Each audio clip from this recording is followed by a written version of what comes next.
Bonjour à tous, vous avez rendez-vous aujourd'hui par notre séquence avec le monde de la dégustation, un monde qui sait se rendre intimidant et qui pourtant, si vous l'abordez simplement par le jeu et le plaisir de l'exercice sensoriel, pas la performance, peut se montrer très agréable et vous donner tellement de plaisir et de connaissances par rapport au vin que vous dégustez quotidiennement.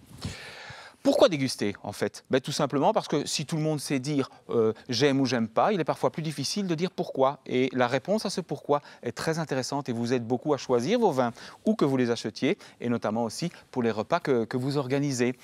Donc comprendre le vin pour mieux le connaître en fait. Et si vous réfléchissez bien aux performances parfois très impressionnantes des experts, dites-vous bien ceci et ça vous enlèvera tous les complexes que vous avez. Ce qu'ils font avant tout, beaucoup plus que vous, c'est s'entraîner, entraîner leur mémoire olfactive et gustative. Et rien ne vous empêche de faire la même chose, peut-être à des fréquences un peu moins importantes, mais qui vous permettront tout de même d'avancer dans la compétence en dégustation. Quel est le bon moment pour déguster? En général, quand on a faim, donc entre 10h et midi, ou bien entre 8h, entre 6h et 8h du soir. Ce sont vraiment les deux périodes les plus propices. Et puis, quand est-ce que vous ouvrirez vos bouteilles? Tout simplement 2 heures à l'avance, en général. Bon, aujourd'hui, je les ai déjà faites pour ne pas perdre trop de temps, mais 2 heures, ça permet au vin de s'aérer, quel qu'il soit. On reviendra sur ce thème dans d'autres capsules. Voilà.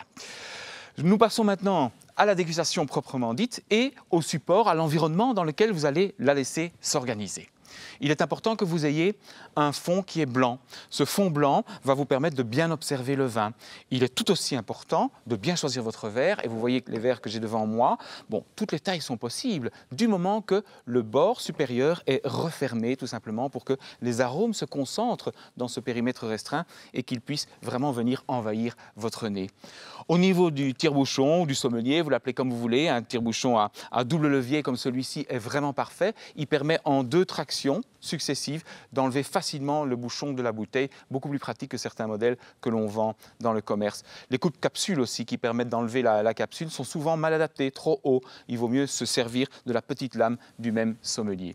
Enfin, je vous conseille d'avoir un petit carnet ou une petite feuille pour noter vos impressions qui vous permettent après d'être échangés avec ceux avec qui vous vivez l'expérience, ce qui n'est jamais désagréable. Et puis au moins quand on écrit, on fixe ce que l'on pense et on ne se laisse pas influencer par ce qui se passe autour de nous.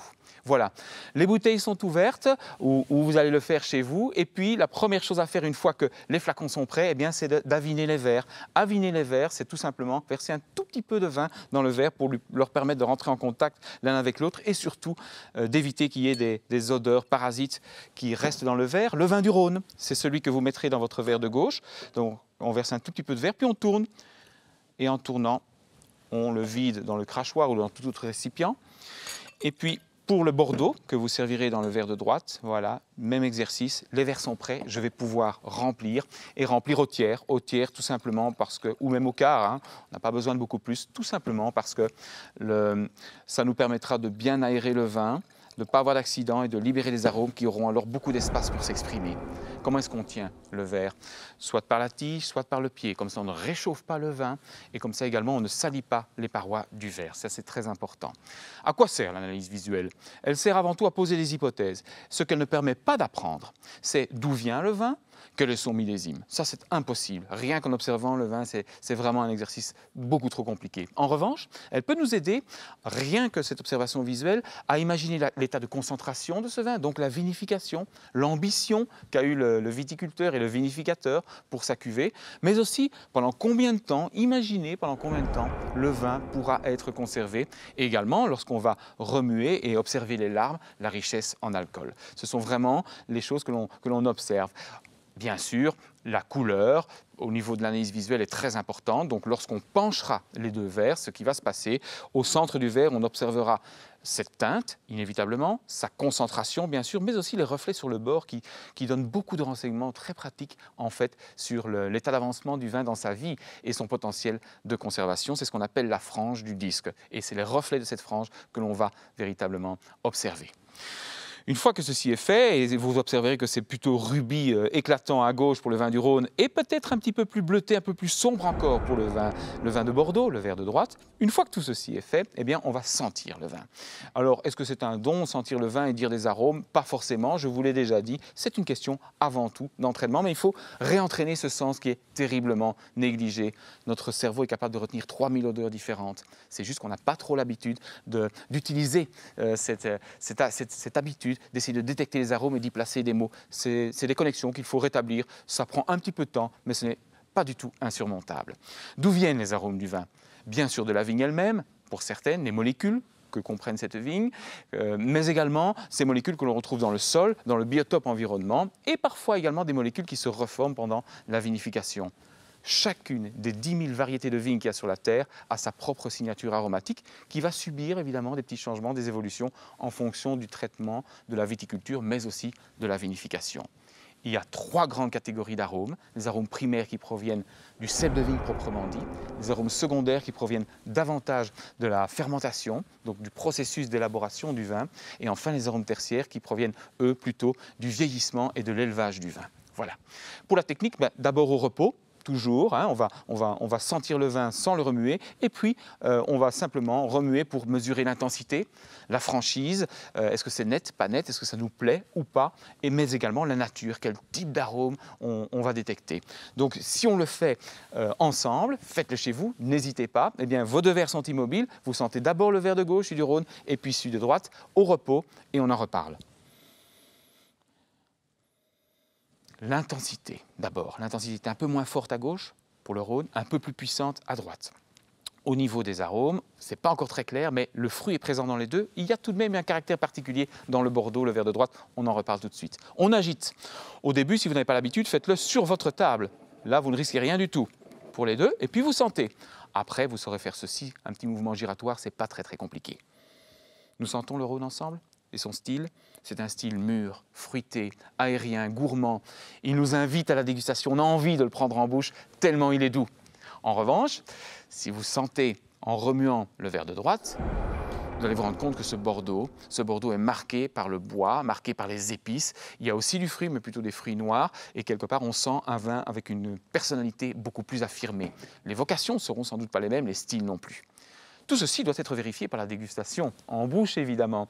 Donc on a 4 saveurs à détecter, hein, l'amer, le salé, l'acide évidemment et le sucré. Elles sont toutes concernées avec des zones de détection différentes sur la langue et sur le palais. On en reparlera bien sûr, on est très bien équipé pour détecter tout cela. Et qu'est-ce qu'on va essayer de déterminer? Les saveurs du vin bien sûr, mais aussi sa température, sa chaleur ou sa fraîcheur, l'onctuosité, le toucher en bouche et bien sûr le goût qui va être activé par la salivation. Quelles sont les véritables saveurs? Est-ce que c'est du fruit? Est-ce que c'est du bois? Est-ce que c'est des épices? Est-ce que ce sont plutôt des saveurs herbacées, végétales? Tout est possible et avec un peu d'habitude, on s'y retrouve relativement facilement.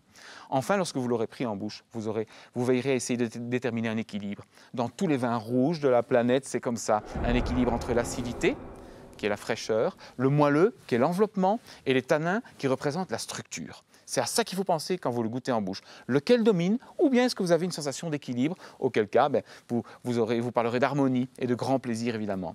Chacun a ses seuils de perception, donc on n'est pas censé avoir la même réponse à ces questions-là. Enfin, la persistance et la durée pendant laquelle le vin va vous laisser son goût en bouche. Ça se mesure en secondes, les spécialistes disent caudali, mais les secondes, c'est très bien. Allez, il est temps de le goûter, on prend le vin du Rhône en bouche et on y réfléchit ensemble. Voilà, enveloppement, maturité, plaisir, gourmandise.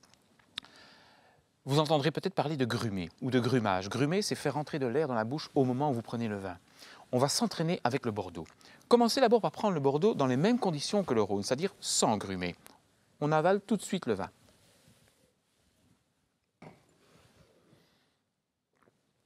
Le vin est là, mais il est à l'avant. Il a colonisé le palais et l'avant de votre bouche.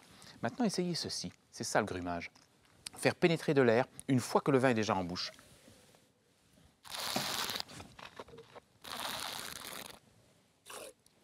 Et à ce moment-là, vous réalisez tout simplement que la charpente de ce vin, la structure est beaucoup plus puissante et que quelque part, le caractère boisé ressort davantage.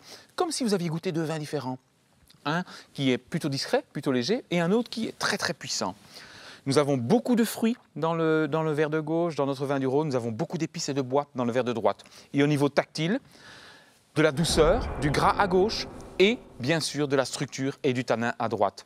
Ce vin-ci sera plus facilement accessible et l'autre doit peut-être être attendu, mais ça dépend un petit peu du goût de chacun.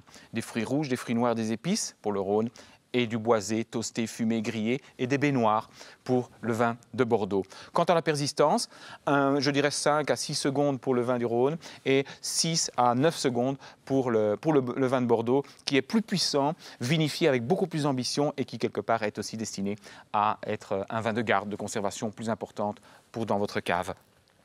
En conclusion, que peut-on dire de cet exercice? Eh bien, tout simplement que l'analyse visuelle va vous apporter des hypothèses qu'il faudra valider, vérifier après par le nez et par la bouche. L'analyse olfactive va vous faire entrer en contact avec les arômes du vin. Elle va vous faire rêver ce vin, l'imaginer et vous aurez envie alors de le goûter pour vérifier cela. C'est ce que fera évidemment la phase de l'analyse gustative qui va, tactilement parlant et du point de vue du goût, confirmer ou infirmer vos premières impressions et puis finir par vous faire dire « j'aime ou j'aime pas parce que » il est ceci, il est cela, il est plus tannique, moins tannique, il a plus de fruits, moins de fruits. Tout ceci est tout à fait possible et à la portée de tous si vous partez dans une logique tout simplement de perception sensorielle, mais pas de performance pour citer des mots très savants. Ça n'a pas beaucoup d'importance et certainement pas au début. Voilà, nous avons un petit peu survolé plusieurs phases de l'analyse du vin et quelque part de l'acte de dégustation dans ces 3 phases principales. Il y aura d'autres séquences auxquelles je vous invite évidemment à me rejoindre pour les explorer qui vont rentrer plus dans le détail. Mais dès à présent, vous pouvez jouer le vin entre vous et peut-être commencer à utiliser les balises que vous avez posées aujourd'hui. À très bientôt pour d'autres séquences.